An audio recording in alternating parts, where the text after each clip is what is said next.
nuestra primera entrevistada. Se trata de Julia González Romero, ella es consejera electa del despacho de abogados González Calvillo. ¿Cómo estás, Julia? Muy buenas tardes, mucho gusto. Darío, Rogelio, buenas tardes. Muy emocionada de estar con ustedes y con su auditorio hoy. Gracias, Julia. Bueno, pues obligadamente una opinión respecto de este tema ¿qué podemos esperar en las siguientes semanas? ¿Qué podemos vaticinar o pronosticar respecto de hacia dónde se va a mover esta disputa que ha abierto el propio presidente López Obrador en contra de los jueces y los magistrados? Es muy interesante la pregunta que nos haces. Me parece que el día de hoy se otorgaron suspensiones en dos expedientes, en el 118 y en el 119 diagonal 2021.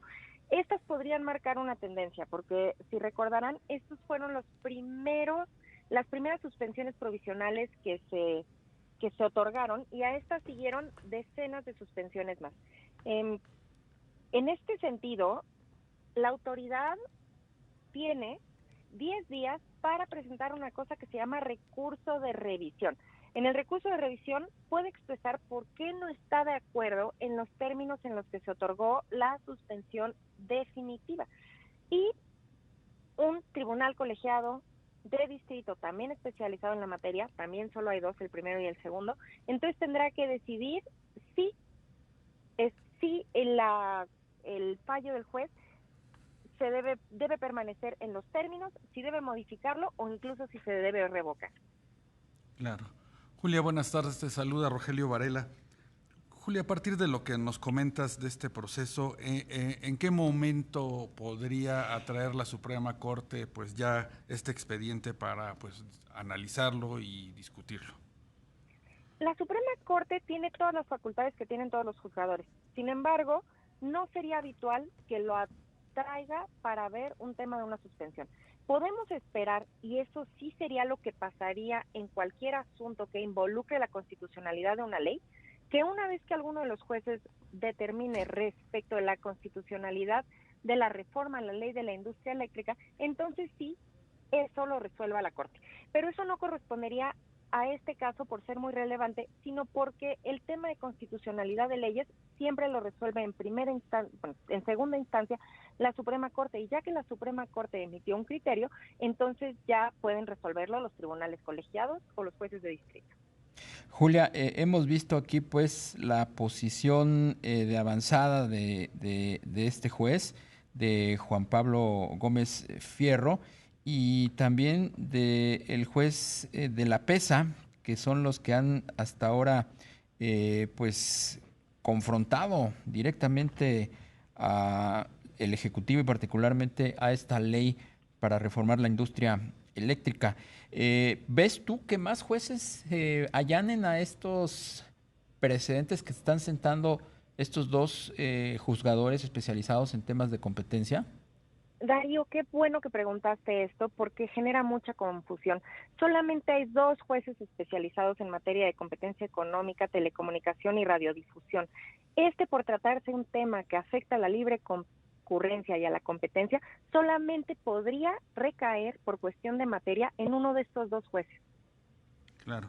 Y en el caso de que hubiera algún grupo de inconformes en temas ambientales, ¿también caerían con estos jueces o pueden ir a otros tribunales?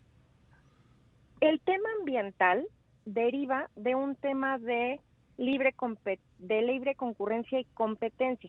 Por supuesto que se podrían presentar los amparos ante otros juzgados administrativos, pero lo más seguro es que se remitan a los de competencia, porque evidentemente, al tratarse de posibles afectaciones a los artículos 25, 27 y 28 constitucionales, a quien corresponde conocer de estos asuntos es a uno de estos dos jueces especializados.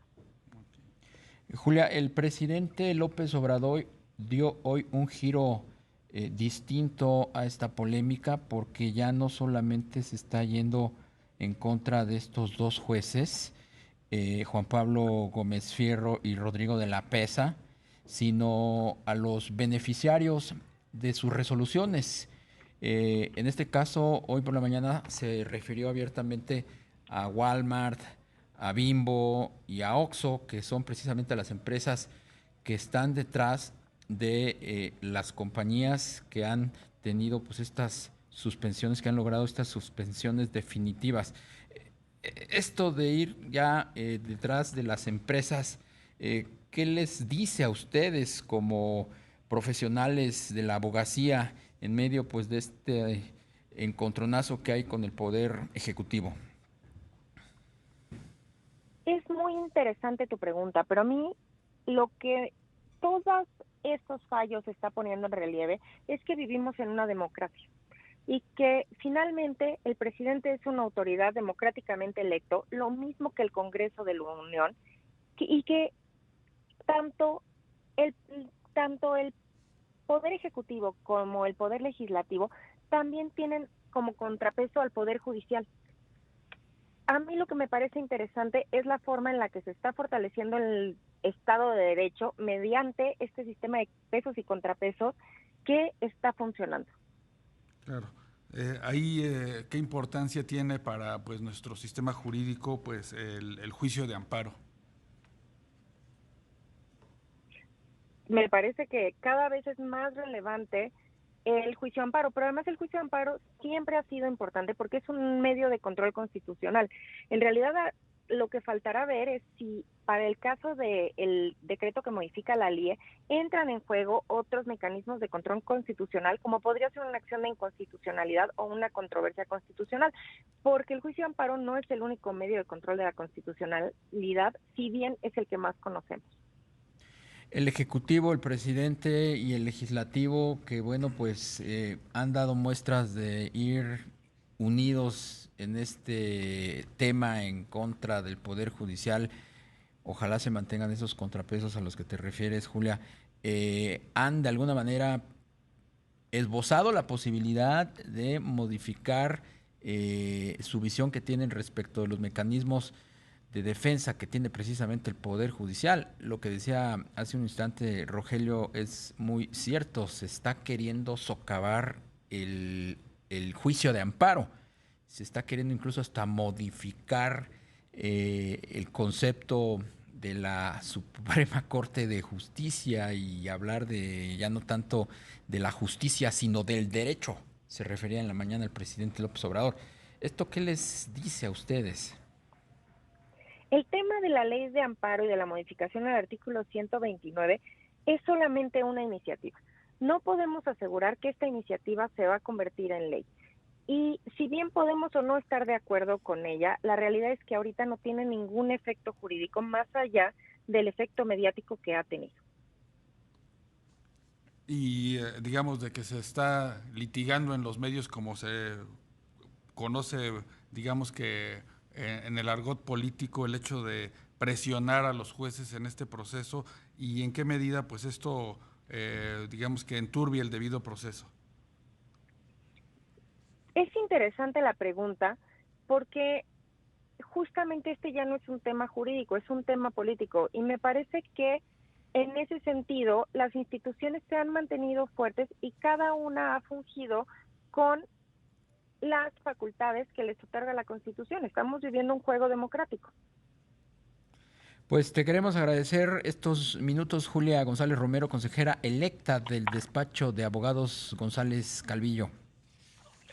Les agradezco muchísimo la invitación, Darío, Rogelio. Que pases muy buena tarde, Julia. Mucho gusto. Igualmente, hasta luego.